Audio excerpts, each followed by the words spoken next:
Síobhra Máirtín Ó Direáin. Tá go bhí dearg go coppla duine in seo a bhleachan seo, agus a bhí a gcónaí an tús mar an droscéal a tháinig ó Mháirtín. Sé sin go rinne Jamesy bhain. Nis cara mór le a bhí Jamesy gus tána caitheanna iad. Agus bhí sé tíris, bhí sé báil leis go leabharta. Ní raibh sé stichen na lár, ní raibh sé chuiste ná rud a heile, ach bhánach éon rud a testan uain, ní rá nach léochar. Agus bhánach goil siar a bóthar, agus goil siar sa bhainmhíige, agus sa gáirmhíige, agus gá testan lift, yn oed sy'n byr, chas a sé hynpol yn cor agos doc o sé gil Roman nhw. Tí láw hyn sílim, tí láw hyn. Blai me ni me gyda cwm agos yn norra, cwybnach lyf gwrs sy'n sio. Ys sé chwyr y láhyr yn ócaid i fi ag yn sio, mae'r fi caint e'r wartí mór MacDonach. Agos cwybnach lyf om lá o'r blai me fwy sy'n, gwrs sé ansást agos am fródwr fiwain, yma. Hiwrwch Seamus le tisgins gwrs gwr fer crwa fi an agos mar sy'n de. Ach fi cwy bog ag yty hir o lwg agos hwyd na fwy den ach o brodwr agos fi sé gwr ir yn costi sio chwr y lá. Cwyrwch yn lá enw ras sy'n sio, fi sé sy gawrni yma. Ja, dat is Steve. Snel was moe się z tym show. Nie fara wie się to minike, to minike, tak się more Steve, jak ze kantisch, wiesz się go, ja show law mnie van Richard Schule. Jak smar voor Steve gwyn hom. Vi się chin law one, agus vi fenola lew go komos no tasi go lew. Agus vi sé mo sa fall. Sam of Kate Gould vi tested right. Ní sé stoppa fón agus jumpa fanóla éis agus dútí, ba dé tá córá Fathach sémas fón. Ach bhí sé mar sin tí lá hyn tá na cepa blaiméid agus dúfan leis tá gurr cepa tú gur an nuis, le chu fecha gcónaí canál gursk. Cepa tú gur an nuis. Well tá copla aine am an seoir me héin agus níorhhailm in a galébar ball. Níor bhhailm iad rá mícheart in Árann gan a rud a bheith. Well idir sé salachasán an ócáid sin. Idir sé sa bob idir sé sigimú tíos a gána le cíd. Agus blem an muid tríd na henna. So tá sé níhain inis. Agus níor híimú tíos a gána. Nis thug go fear se hall mid bechas leis thug sé na hennachaí bom agus as an go sé ceartan. Well, Jim sé Máirtín, ach bhfuil an beseach mu ar fan nóméid go gcuimhne éit. Sé bhfuil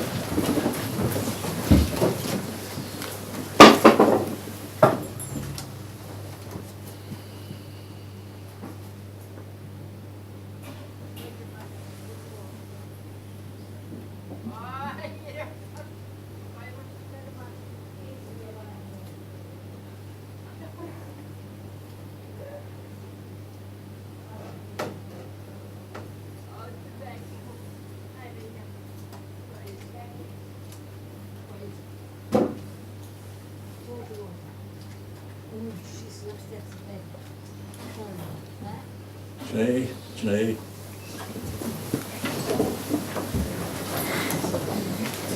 Tasach go má an sé do níor deanna gíra is an síl deanna gíra is leachan go ra. Is sé tá mu go le lé iníor seo ar mór le á eile. As Nílan seo Máirtín Ó Direáin agus vi kunt zeggen, vi should be far der en egen tidsbantes. Dat is het tak.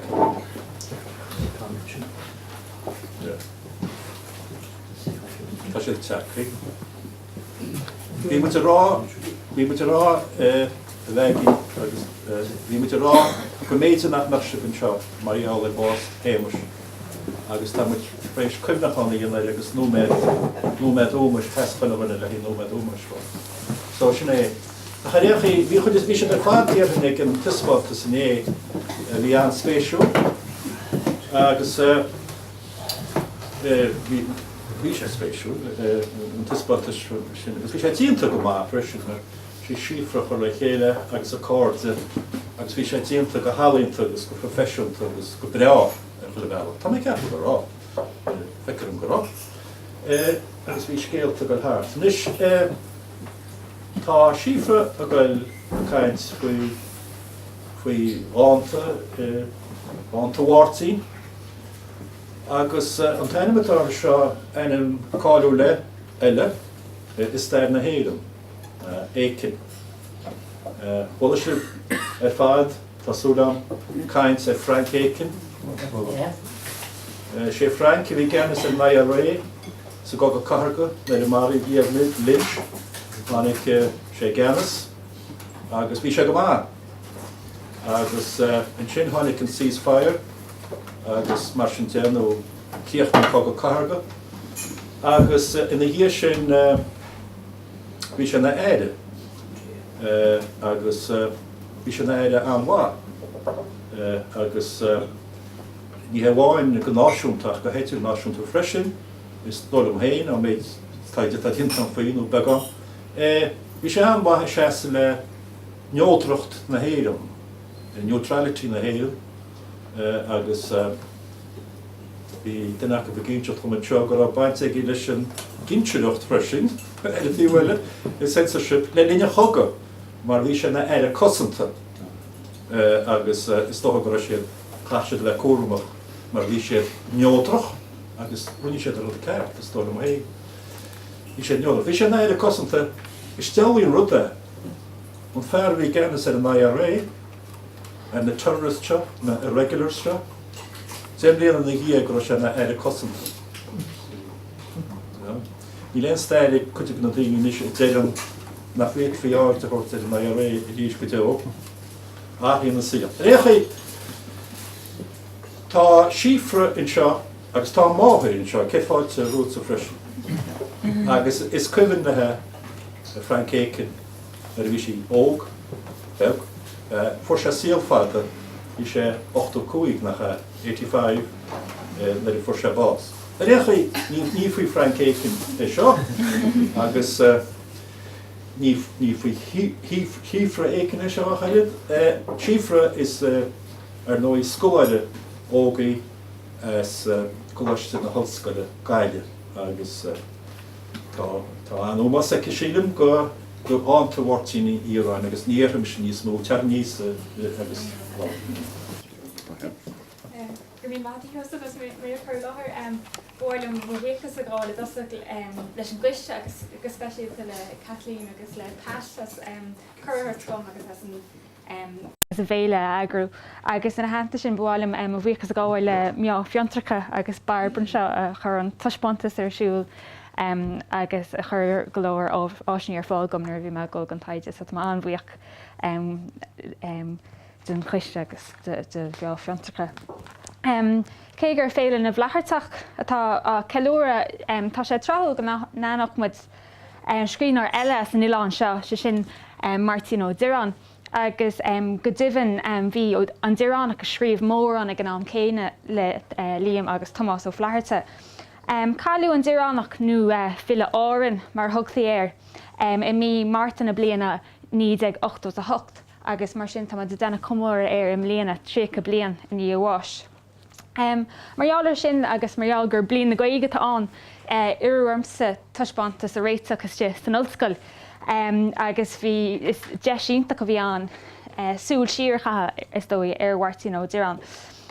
Tuigem go bhacha chuid agé an tuisbanta san é agus tásúlam go bhhecinn chuide eile agé é amachchan seo béis sé go ar líon ar lína agus béis sé im lech líon an bhí se thug an freisin. So when we're talking about Gary and yo, go cean lethúr nó mar sin ní mar gur se chuinál roáda. Na súil a siar ar chuid go na gréthe sin de híad agus sa híthir Mháirtín I Dhireáin a bhí bhálach béidir go dtí seo. Agus tá gur brand freisin ar gadidir a bhí ag an Dhireánach le Liam agus Tomás ó Fhilíocht. Agus tásúil am go spread gan méid dearthas me rions ceisní agus go méid pléán in dhéana cansa mar tá hín sa ggóildaíonn seo tá níos ólasí ar chuid gan na chuirsaí seo ná mé hín. My own research, I suppose this is somewhat of a side project. My own research, I've 2 years left of my PhD, explores the traumatic memory of the Irish Civil War. And Liam O'Flaherty, I suppose, as a result of that, is key to that research, being the first author to, I suppose, translate the conflict into fiction. So I'm delighted to be part of the celebration of the O'Flahertys as well in general. So for any of you who might not be familiar with Máirtín Ó Direáin and with his works, Ó Direáin was born in Shuhan, or Shuhan Bug, in 1910, so he's about 14 years younger than Liam O'Flaherty. And he was the eldest of Pegah and Sean Ó Direáin's 4 children. And they had a farm which was 3 Cragra, which was about 16 acres, quite a rocky farm. And they would have, like many of the families, struggled to make ends meet. For Ó Direáin, one of the kind of key moments in his life was the death of his father in 1917 when he was about 7 years of age from TB. And often we can wonder what would have happened had it not been for the death of Sean Ó Direáin, because this very much forced Máirtín to leave the family home at a young age to be able to look after the rest of the family. What we find is Máirtín, unlike many other island men, I suppose, he never felt he was inaugurated into the traditional labours of island life, and he presents himself as a very clumsy, klutzy kind of boy. He has a story from his early years when he comes back to the island, and he was so poor at fishing that a younger boy actually shared the fish that he had caught with Máirtín, so Máirtín wouldn't be embarrassed that he wasn't able to catch any fish. So he's quite open about this in his earlier works. So thug sé aig chathair na Gaillimhe in 1927. Agus fuair sé post in ifig an fuis an sin, agus tá sé seo suntasach an hain gneacha sé séir go Gaile seachas Súil Siar go Mericha mar in a Water River. So Máirtín's mother had spent an extensive period of time, actually 2 periods of time, in Dorchester and Boston, and had returned to the island twice. And I suppose what we can see with Máirtín is, with the foundation of the Free State in 1922, there was actually some more opportunities for Irish speakers, which enabled him to go to Galway rather than go to the States. And there's a very interesting letter in the journal on Stuck from Liam Buchala, who was a professor in NUI Galway, and he complained to Ernest Blythe that there weren't enough Irish-speaking employees in the post office in Galway. Agus mar jálar sin, bhíor hab couple duine le Gaeilge ostu, no couple duine stoki as an bhíor Gaeltas mar dúirt an Dhireánach ostu. So Ó Direáin got a job in the post office because they were recruiting Irish speakers. And the transition from the intact community of Árann to the alienating city, I suppose, of Galway was very much a defining moment for Ó Direáin. And at I suppose now we might struggle to imagine Galway as a kind of large anglicised city like Dublin, let's say. I think for Ó Direáin, he may as well have been emigrating to New York or Boston, that Galway was just as foreign to him. And he writes in some of his prose that when he arrived, he had to translate every sentence from Irish to English in his head and then try and figure it out before he could communicate. And that his only solace was to be found among the deprived tenement areas on Quay Street and the Long Walk, where many of the Connemara and Árann community settled in Galway City. Mar chuid gon tuispantas chuir mé agran speisialta go Irish cóir le chéile tá cópaní am seo ag an deire, agus rud a bhí an spéisiúil ná tháinig mé ar lecht a thug Brendan O'Hehir, agus tá Brendan O'Hehir an sin. Agus thug sé an lecht seo 3 bliana hin in Árann, bhí éigse an cethir álainn ar siúil i lúnasa 1988 níos am ro aine agé i láthair ar an lá sin. ach bhí sé caint faoi Tomás agus Seán Flaherty agus faoi Pat Mullen agus faoin Dhireáin freisin. Agus rud suntasach a dúirte ná pe idicus a furador, bud idicus a chuidir ó pain.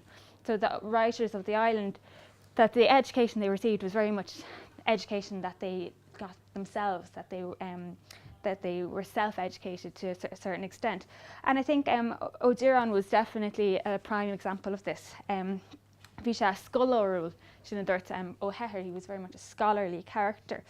And we have to remember as well that the primary school teachers were very important in supporting these writers. So in the case of Liam O'Flaherty, we have, of course, Dahi O'Callaghan, David O'Callaghan, who was his teacher who secured him a scholarship so he could get a second level education.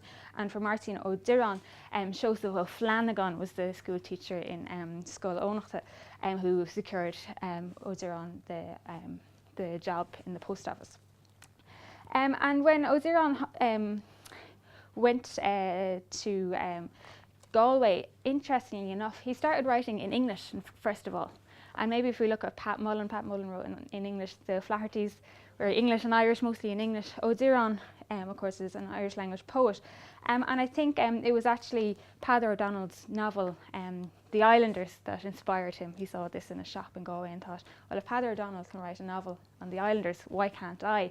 But I don't know, caché nar réite an béirle leis, mar deir sé nar áire go má leis, nar bhí sé scríomh méile ní léon scéal méile fanta. Agus chrom sé ar an éigean sin, agus bhí scríomh agus léamh na gaige a ólam, nuair bhí sé anáile, mar ag an náam sin níró an gaige gá teagas na scoilní. Agus deirtar go mbeadh sé leabharlann na cathrach ag léamh na hiiriseí agsúla bhí sin. Agus bhí sé sáidir leis ar feadh 10 mbliana sular thosa sé scríobh fhilíochta, agus tá sé sin suntasach rinne méid dearmad in na sleanán sa coppla rud spáins mé díb. Seo an Dhireánach agus Liam O'Flaherty, céad ceanna le. Agus seo ónacht agus deirtarlumm gur an seo rugú Máirtín Ó Direáin, bhil sinna gceart anha agus céad ceann eile seo muintear Dhireáin, agus bhí mar just gur ahantas a thuirt go dónatá an seo agus tá ahar an tá sé bhan chosúil in céile. Ach mar dúirtma bhí Máirtín Ó Direáin is at a stadidir feadh 10 mbliana sular thosa sé scríomh. But by the time Ó Direáin published his first poem, both of his younger brothers, Thomas and Sean, had already published poetry in Irish. So they were, I suppose, ahead of him, and we also put some of their poems together in this journal. So I think it's important to acknowledge that not only was Máirtín exceptional in his interest in poetry, but the whole family were very exceptional in that sense. And deirtarlumm go mbeadh mór a scríomh freisin ach ní líon rud fáilseice ach bhí féin na fhilíochta ionta go smúir freisin.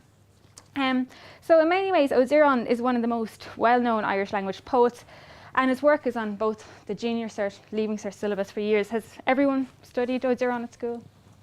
Most people anyway. And central to his poetic outlook is the palpable tension between his memories of his island youth and his experiences as a deracinated exile in Dublin. And many of you will be familiar with poems like Fhilíocht Mháirtín and An Tairc here. Got a few more slides here. So show couple picture gon Dhireánach an náile. Here he is in the Taibhhearc. Bhí sé stáit in an Taibhhearc se gáile san sin agus picture eile agus an céad ceann eile. Actually go with the Irish. Yeah, I don't know if you can read it, but just if you want to have if any of you are unfamiliar with his poems, is an example of Fhilíocht Mháirtín, which would be one of the more typical poems that is taught at school. When we look at Ó Direáin's poetry now, we might consider his work as somewhat traditional in its outlook, but actually his decision to develop free verse and cast aside the old metres of Irish poetry was actually groundbreaking. Agus níor glacu Comásin lena híhir dosach bóra, agus tá sé sin seo an spéisiú sílam. Dar le crisicóirí áirithe go raibh ró ahris go dhéanana ar ilíocht an bhéirle, agus má haimid siar agus an ceann sin. So here's an example. This is Thomas O'Neill in his review of Ó Direáin. His work, he said, Máirtín Ó Direáin does not, in my opinion, give us sufficient compensation for his throwing overboard of traditional Irish verses. Agus wall sé go laisteach agus tilastáir an ar an way agus sinna dúrú leis dosach nar hosa sé scríomh. So léironn sé sin is dó gur se réhlód ach gnám. Agus chuir sé gá leabharach ar a chus is héin seo Cuoin le Geala agus Danta níor in níide Caracas 2 agus Caracas 3.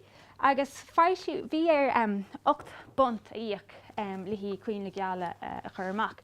So it was £8 at the height of the Second World War that he spent in order to self-publish his first poetry book.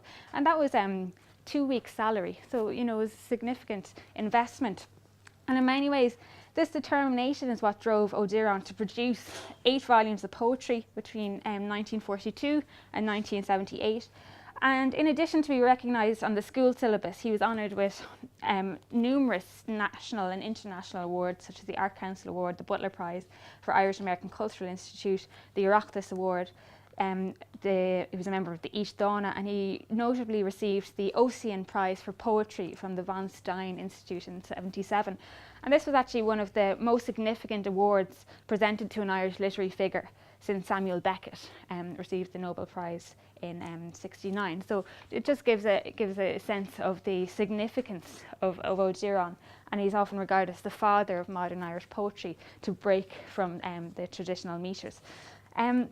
So despite, I suppose, Ó Direáin's success and the respect shown to him during his career, there are a number of aspects of his work which have yet to receive sustained critical attention. And some scholars would suggest that due to the emergence of the Inti poets in the 1970s, so this would include Nuala Ní Dhomhnaill, Michael Davitt, Louis Dupuy, that maybe Ó Direáin's later works were somewhat overshadowed by these younger poets from the 1970s on. And the emphasis on Ó Direáin's nostalgic island poetry perhaps covers some of the more complicated aspects of his work. And of course, he's 8 volumes of poetry, so it's a very, very long, a large body of work. Ó Direáin's urban poems, such as the collection Árann Yarrow, depict the city as a barren, disabling environment which incarcerates its population of lonely bachelors whose only company at night are the work files that they take home with them. While the men find themselves emasculated by the arid urban environment, Ó Direáin displays a deeply conservative attitude towards the sprighted women who walk up and down Grafton Street. And in his view, these women have repudiated their reproductive duties in favour of becoming slaves to the brands of Dior and Max Factor. So I'm sure Laura can comment on this. We could definitely do a comparison with O'Flaherty and Ó Direáin. His epic poem, Ó Morna, tells of the demise of a rural landlord, and the poem is largely based on the historical figure of Seamus O'Flaherty, who resided in Kilmurvey House where we were yesterday, and who died in 1881. O'Flaherty ruthlessly ruled the island like a king, and the resentment among the community towards him still lingered up until Máirtín's childhood. But the poem remains problematic due to its sympathetic representation of Ó Morna as a hyper-masculine sexual predator. And he's like a Nietzschean Übermeist. He has total disregard for the laws of community. And I suppose in a stark contrast between the emasculated office men of the urban bureaucratic world, Ó Morna seems to offer the poet a more favourable model of masculine agency. So there's a lot of interesting aspects within these works, which aren't interesting enough on any of the school syllabus. One major hindrance for scholars on Ó Direáin is perhaps the fact that we've no biography on Ó Direáin. So this is in contrast to tá Bahasnéis scrífar Máirtín Ó Direáin, tá Bahasnéis Ceircéad Lánach Cheann Ó Riordan, ach níl tád an an Direánach. Agus níl Bahasnéis an Liam O'Flaherty ach an irid, so béidir gur cheartún fécint hiag sin amach an seo freisin. For biographical studies, scholars tend to rely on Ó Direáin's collection of essays Feamán Bhealtaine.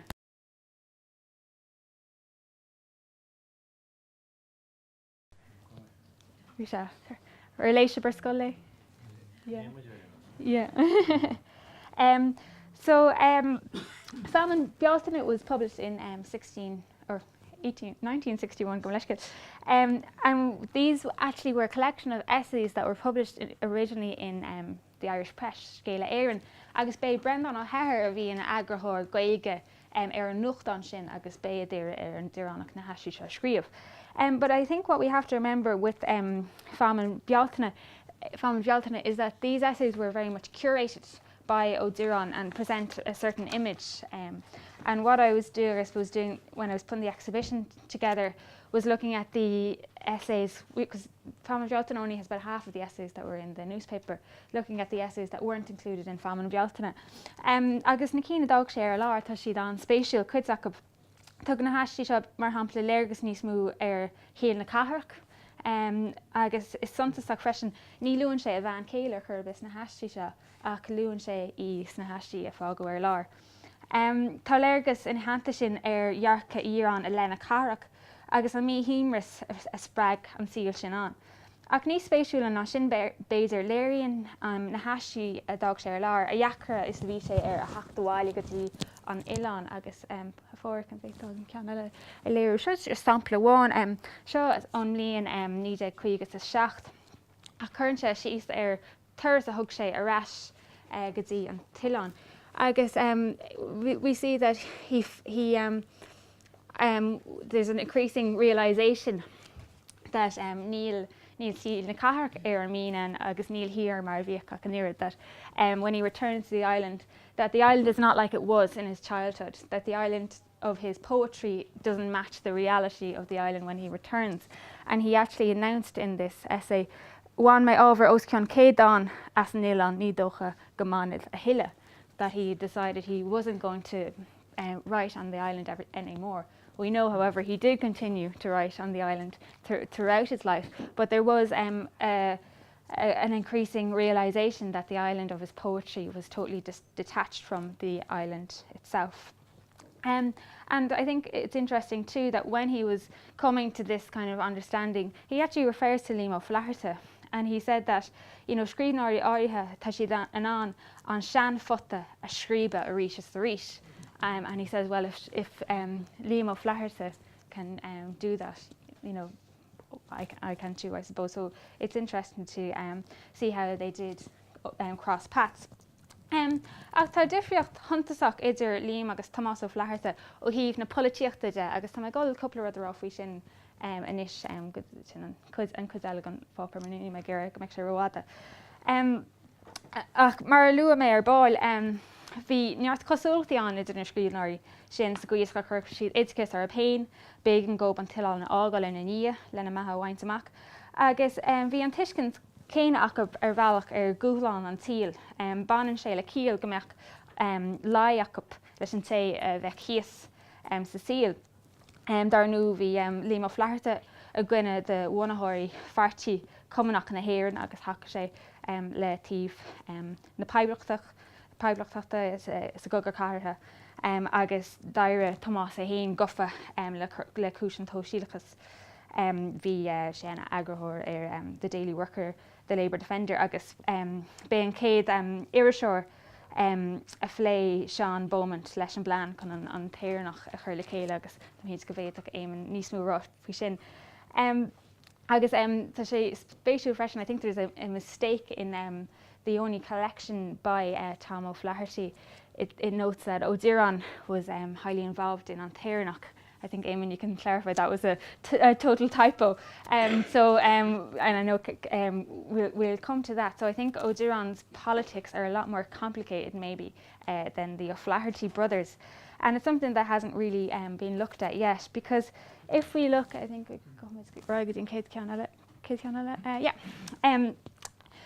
Nerví Ó Direáin níos óige.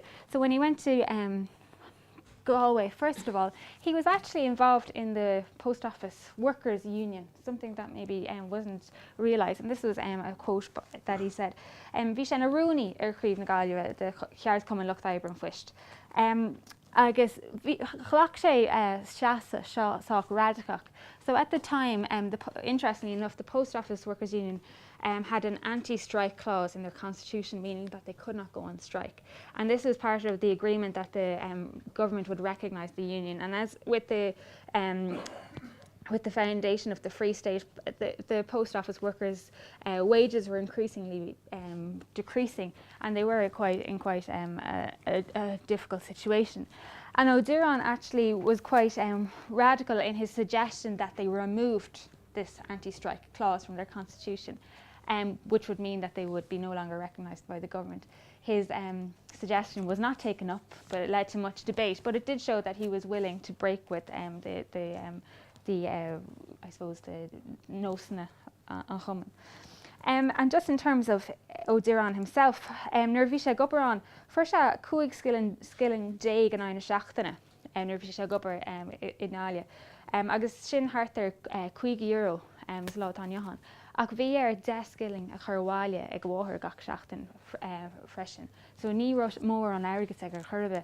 Agus déir sé freisin gur an sé le ban as Árann in Áile agus nachró ein cíasa íoc. Agus is dói gur thug sé sin riad cúna go. So bhí sé duchar go maith So an céad an eile Tá dá aige dar bannam an stalc níl sam thuúla aonniu faoin dáin seo. Ach banan an dáin le stalc a bhris amach in Heinz Mill I gcathair na Gaillimhe na luath Trocadí. Agus bhí na haibrithe a gcuire extra skilling in na huaire. Agus sa dáin seo léironn sé was gur hacha sé go mór le lucht na stalca. And this is actually a strike against Máirtín Ó Direáin. So if anyone was here last year, you might have heard a little bit about this. But I suppose this poem just demonstrates Máirtín's connection and solidarity with the working classes going on strike. However, it does get a little bit more complicated than that, because the next poem he wrote, which deals with a major, I suppose, socialist or left-wing issue, is a poem about James Connolly called Séamus Ó Conaoile. Has anyone read the poem, Séamus Ó Conaoile? And he definitely had a very strong interest in James Connolly. He read Nora Connolly's memoir, which was published in the 30s, and he wrote about that earlier in the 30s, and then a decade later wrote a poem based on it. But an rud is spéisiúla faoi ná gur fáiltiú an dáin sin don céidir san iris aisairí a chur críomh na haisairí amach. Agus seo críomh na haisairí. Is anyone familiar with críomh na haisairí? Yes. Yeah, couple duine. So críomh na haisairí, I suppose now would be seen somewhat controversially in that it was founded by Garros O'Quinnigan from Belfast. And it would have had very much, would have been mirrored on the fascist movements across Europe, modelled on the fascist movements across Europe. At the same time, this was a very interesting time in terms of the Irish community across the country, because with the 25th anniversary of the Easter Rising in 1941, there was a renewed questioning in Connacht Sentinal and the Gaelic League and how successful the Connacht had been. And interestingly, Tomás Ó Direáin also wrote a letter to the newspaper complaining about Connacht Sentinal, saying, you know, níl aon rudanta Connacht Sentinal don Gaeilge cahamid bheith níos dáiríre faoin teanga agus rud thins eile bhainú. So bhaine Garros O'Quinnigan críomh na haisairí, agus bhí siad an nuálach or innovative nuair thosta siad bhí Marshallcha Jacob, bhíh sconán gá léir Jacob sa gcathair, bhíh siad agru ranganí Siarnashka go Guine ar fud na Carach. So it was very much more emphasis on technology and how to promote the language in this sense. So you had many major writers of the period were involved in críomh na haisairí. 2 years later, in 42, there's a split in the movement, and the one movement becomes Altri na haisairí, which very much goes towards becomes a fascist movement. So when we look at the fact that James Connolly was first published in this journal, we have to question the politics, the political environment at the time.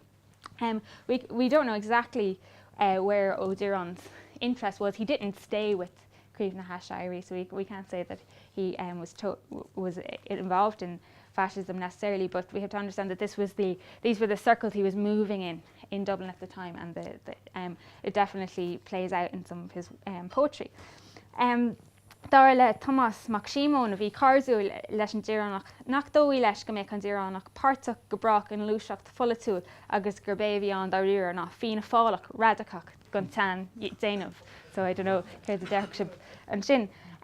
Mar sin hain ní mór tionchar an choulúidir sin a chur san áirimh agus an alsúnacht níoseach sin a tháinig muid in ó mórna á meas. Agus tá dáanta eile ag an Dhireánach ina gcuireanse fáilte rih theacht an ír geal tean tréin a churach ord ceartar an síl. Agus in aglah eile leis le Tomás Mac Simón Lua ó Direáin, nar chuoinech leis irid is gaigóir a bháin a híomhaigh leis na cógúlaithe sa gaiimhlins. Bachad is go raibh ragús garmáise ar lethachop agus gur grán ar hasna an chúis bhíle sin go chuid is smú ach sin an choulúidir sto bhí anna gná. Comála sin bhí leisce ar an Dhireánach cléintí fascistachas Yates a chána amach agus tagart an seo faoin méid dúir sé faoi Yates go raibh meas áirithe ar na tuairmí seo nó bhuiil banana seo léamh. Bhí an Yates a héin a siúrí le fascistachas más málaat nuair tháinig na léintecha gurmas an seo agus ón ó Duffy. Bhí Yates agus is dói gur na fili riamh anáil ag smíanamh ar rudí mar sin. So comála timplacht folatúil na hama, dasgur spéis í Dhireáin sa lucht cinseal nó san upper classatóí as a haí hain. Ba chuoinech leis scéalt a chluisteáil faoin na Flaherty in Kilmurvey House. Agus híleá go raibh sé faoi gasta freisin ag chuis go na daoine bhí teachsteach is an fuisinália aber Major Blake ceann go na daoine bhí an agus bhí sé chur síos ar na daoine Síobhra se bhí teachsteach.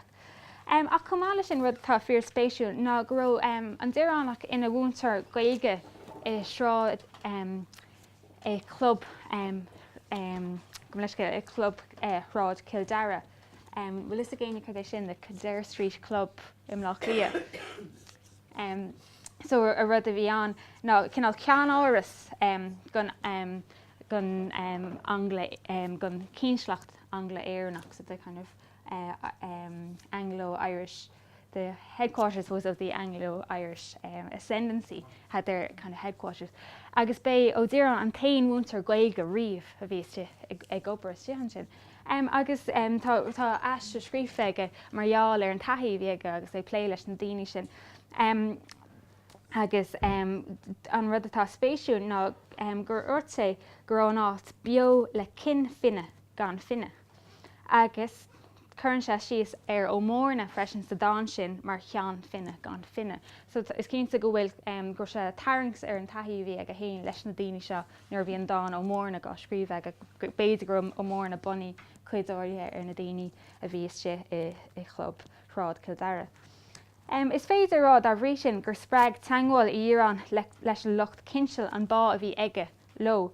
Go dtíreach mar a bhí tuiscint aige ar chruachás na mocht ón a haí ar an mochtanas. So bhí sé an dá drám seo tuiscint na daoine a bhí beo bocht agus comála sin na daoine a bhí ní Síobhra béide ach a ró an dain sin a titsamas céile, the last people of the ascendancy class, which I suppose was very much a dying breed at this time. Tá dáin aige dar bannam an dá achma a scríb sé in 1970, so it's the two classes, and he very much outlines his interest and understanding of both these two classes. Mar sin hain tháinig ma omlan ar an dóchas a bhí ag ó Direáin go bhféití cór sóisialach a chur ar bun. Agus fiú an dearcha sóisialach a bhí aige, bhí sé an difriúil ón dearcha bhí ag muintear í leatharsa. Bhí an creidimh aige i gcónaí agus an tuiscint sóisialach a bhí aige ná gur cheart go mbeidh daoine an síl a bheith acab de réir an teagas críosaí sin an tuiscint bhí aige gcónaí, so bhí sé sin an difriúil ó líam ó leatharsa a cha abras ar muintear na haglaise.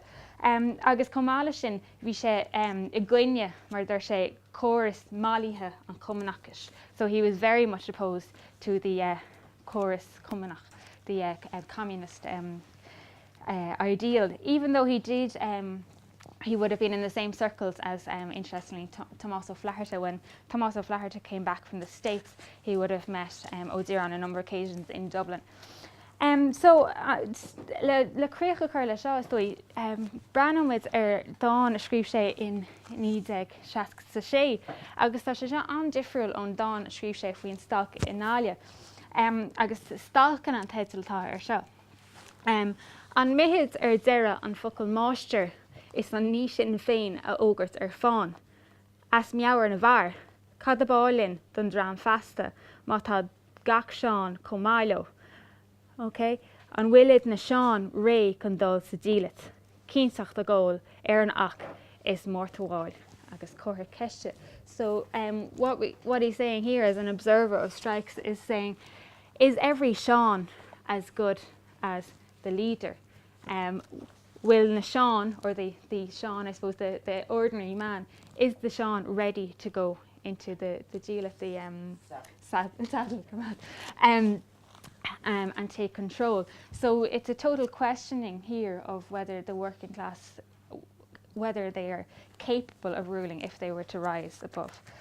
So we really see quite a reversal from his earlier works. So tá sé spéisiú freisin an dá seo níl sé fáil sa leabhar fhilíochta an ceannas mú Máirtín Ó Direáin na dantain chur amach I 2010.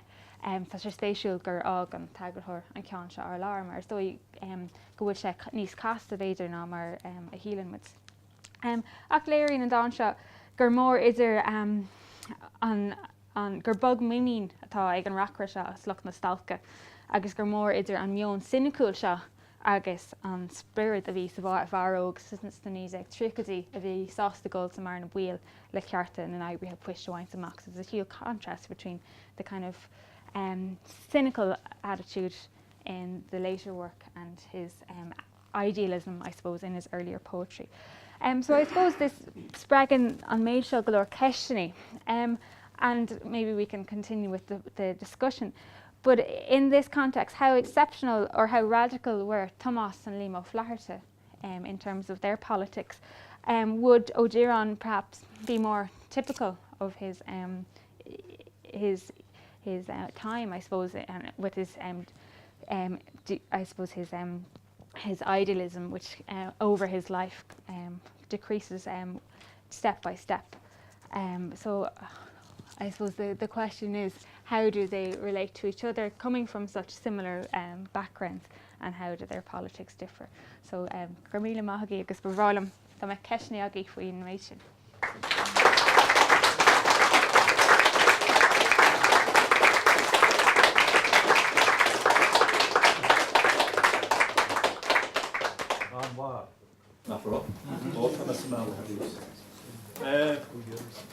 I géisteach le chuh sé Mícheál Ó Maolhain I gcuimh na Homsa.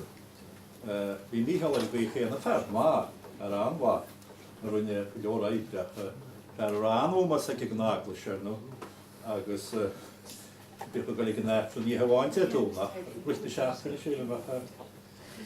Bhí bhís ag Liam Ó Flaherty ar chumar bheith ach ní hinne rán a fearr maith bhí Mícheál Ó Maolhain agus fearr maith bhín seo freisin í leon dó faoi sin. Na dúirt sí fianna fáilach radical. A radical fianna fáilach? Give me a break. Give me a break. Tá sé píosa fada ó bhí radical fianna fáilach rán. Beidir Frank Aiken beidir agus Stevie mar sin, but anyway. Nis réon ní heas muid polítíocht a so. Cén áit go tíile bhfuil rud a seo bhfuil me seo was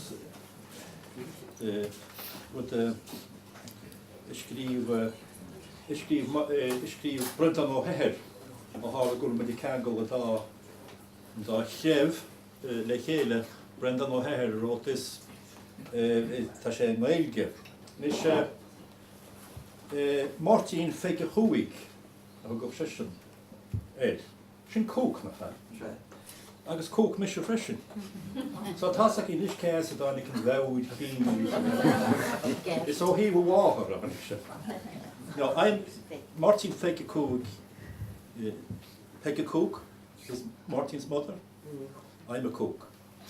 And I claim that I am a descendant of a Cromwellian soldier in the Aran Islands. And I'm proud of that, by the way. He was a Republican and a good man, Oliver Cromwell. Oh, he was. Check it out. He was a Republican. He beheaded the king. Very necessary at the time. And who defended? Who presented the case in court when the king was to be beheaded for Cromwell? Very few people would take it up. I don't know, Catherine, would you take it up if you were there? Councils at the time, they were afraid to take it up, but one man took it up, John Cook. Oh, John. Another great man. Now, before I go, before I go any further, I saw Máirtín Ó Direáin. Bhí sé na uachtar am an neirtas I get rua blian nach ran bhín teirtas an sin. Chunnig me, níl me caint leis río. A tá sam gur fear lácha bhí. Not bad. But yeah. Agus each time I came fágúla sam gur fear lá, you know, he was a considerate person and a helpful person. Muid le háid is fille. Míhal Cúig. Fille má freisin. Má dé an héine. Agus por se má háil leabhar agus téidir sé an sin ar bhela cí. Agus an fear Thomas McShimon, bhí enhuaithe Máirtín Ó Direáin, bhí sé cardú le chéile an cardú. Tá Thomas McShimon sa Spáin is. Ach Thomas dúirt sé, go scríb sé, bhí an bheits ag Máirtín Ó Direáin ar a Fhilíocht a bhí Mícheál Ó Cúig scríb. Nus begin rud mór, rud anmhór. Agus tá liet sa hir sa teach fós, tá me cepa, I scríb sé ag Mícheál Snéile. Tá suas le chúg lehab a chint. Mil, tá me bródú leis tá tú dína tá tú snáb smigín, hug sé, gur heasta snáb smigín, bhfuil bhfuil bheith a trasí mach. Agus pointí gur haig síos gur mil, beidir gan íon hóis seo, agus eich déas cur agus beidir gan a Chinese fáil, agus is a chuid. Buint go rud sin. Buint go rud sin. Is ionta go rud, léige mé seanis, is ionta go rud go bhfuil muid in seo le chéile. Seo é an Kathleen, sé, ach seo é an cruniú was fearr bhí agad in seo ó hús. Agus sí Kathleen tá ganas ar a gósa seo, agus tá torach go daigre le feiceil. Seo é an bailúch an a smó. Is ionta go rud go bhfuil gaolta na bhlathirteach, gaolta Máirtín Ó Direáin, gaolta Cheann Beaumont, muintir Frank Aiken, agus daoine eile is tícinn seo. Cén bheits bhíag muinte na háitir ar Máirtín? Dúirt na cin gur scámaile ben, os na clótaí, os na spéir uachtar chu bhí sé. Where's has the clothy? Tás ag ílis cé dúcha mar. Oh, like between the top. Á go le seo freisin. Ah, sé bhfuil na fios na clothy. Agus bhí Máirtín ar bhana. Agus dúirt sé héine sin go minic. Dúirt sé go minic, dúirt sé na ní fear láid bhí an na fear family, na fear iascuireachta mar, dúirt sé gur tá chuála go man se go fris. Tá sí sábhailt go leor le chuin. A ní bhfuil muid an lochtar. Ní bhfuil.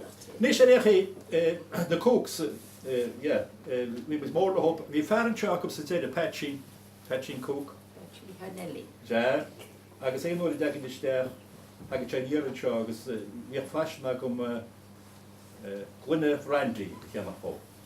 Mar bhí dúla an, agus sin mai eall na ceangail leis na cógs, agus na caile bhfuil tháinig meisteach ag tochraid agus mar sin de. So anyway sin sin. Récha é seo. Máirtín Feige Cúig, a tugtaí éir, I dús blundán. Caile bhhéir mar a bhí Máirtín seaach léana, a tá cíomhna bhatha go héin ar Feige Cúig. Na bhí na sráithrámaí radio column agus column assassin, a bhí sé a radio had column assassin. le ono Súilháin Súil, dúirt sí le maithéid gur mhór an áir Máirtín agus mise bhfuil le chluiste le tíd. Le tíd. A gascaní agus a bádaíocht. Sinna dúirt sí. Péidir céad fúmsa de brandán bhain Máirtín le glún nach ra tucaí go escaní. Fíor sin. Scéal cámaid an chaintas láide de chola me S.A.V. Bainan mo chéad chuimneid le mo chéad chóirt haach pectúí im le lí. Sé bliana bhí me, agus maithéidir thug ag an Carleton me in the rá The Hound of the Baskerville. Rá hispáid. Bhí Máirtín, mo chol cethar, páric go chun céann, a caiiliú tamil gear rud a chumradaí. Agus fearóg as inis mór cóil Dhireáin. A bhí há eilúint mar gáda sa dípó in Ardanta. Tuairim chá bhí an rubh sin scantra gaigur warig leis a dochtú ó bríon tí móg an teach sa maidime.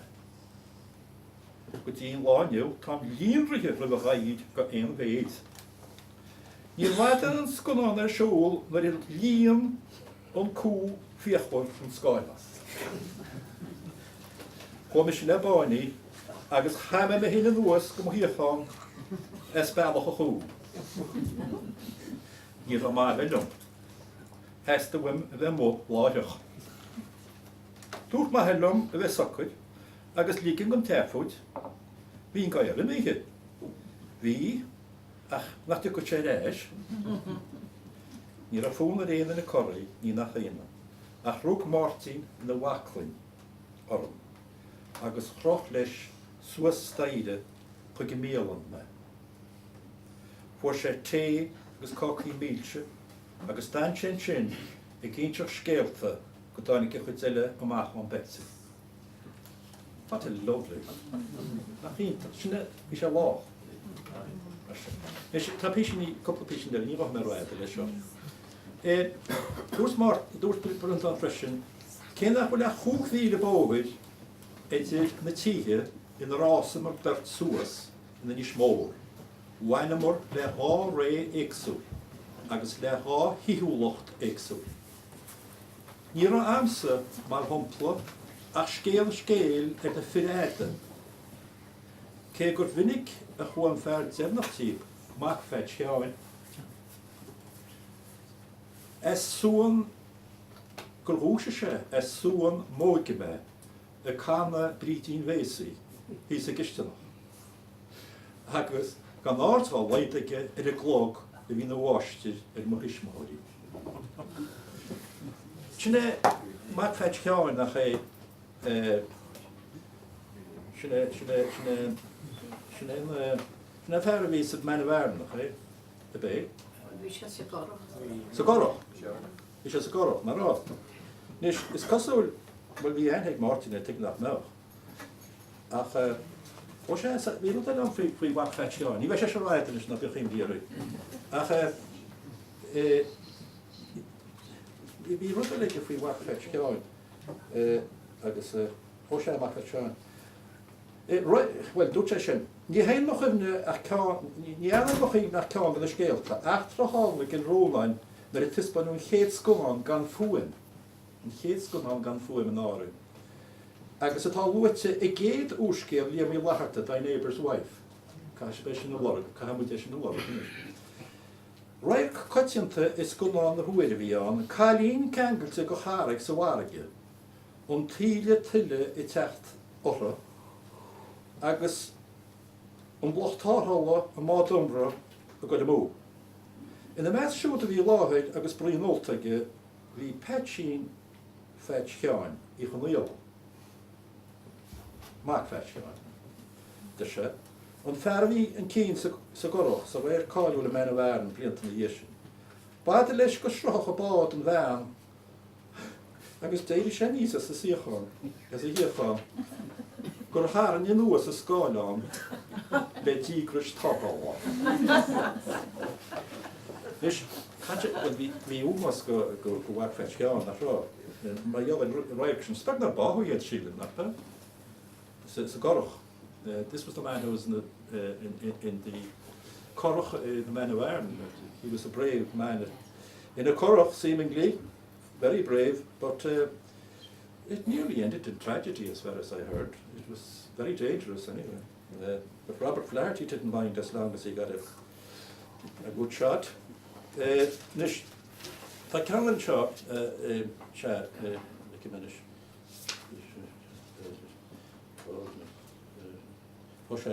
Ceisceasca Hoch. Yeah, Shedinish, Stohiker, Cabinet Americano, Mark Fetchgowd. Schreef Máirtín Ó Direáin, Mark Fetchgowd. Toen ní haflóin agad spáid, ach mar acra merse, is tú a gná híráil go lón de willig. Maar níor chuigad a hórt de bháithán a dabal. Os tú hug de cheán as gach gáf mara is as gach gló fer. Ba iad a wikiríomh le tuairt dúláin tinne wyd de gingwala i de chorach a bhí úldait 8 ard swite is de gáhaid a ráfa I gera tunta arda. John, jagan sin. Each woord edde a fog with a gladach in jena fortne. Boch nach a dekje is gane ta jetach a nacht een meile or hannig. A chorre curry naar hirio shes laag is naar curry shewe brek. Peter is a idem. Gur a root a goon na gert. Is go hawn. Kret edna wait, session go ma. What is it? Nish in cancer noch nish. Ní sam sure ja noch zeta shot. Ní ook je show wat in show. Dan nie her, ik je hoog feiter. Ik je de cool. Voor den cancer dat nog stay, alles al je voorstel. Wyt tres yn siarad, tres ni fel yna. Dwi'n siarad I tres, fel y wal. Wyt tres ni fel yna, tas ag eich hi tres ni fel yna. You all know who tres ni fel yna is at this stage, a great friend of this scoil, great friend of this scoil. But seemingly tres is sang very well as usual somewhere, maybe in Dublin. Was it in Dublin? And he wrote a poem about it. Tichese ní bhfuil an taine atáid an dám. A réid ag gihín na ghailteachta in náras a cheoil, hesa tú gólín. Is dimma mas muinte fáin, chunig me port chungla is port bhéle dúin, an gleanachan chunig me is an chorach óbhéid. Chunig me bun gála céigi chéirín sa sruha, ónacht di weirde is na seacht ampelán. Chunig men srídeán, báráile is an trúil, is corach gona fuirim I techla cú.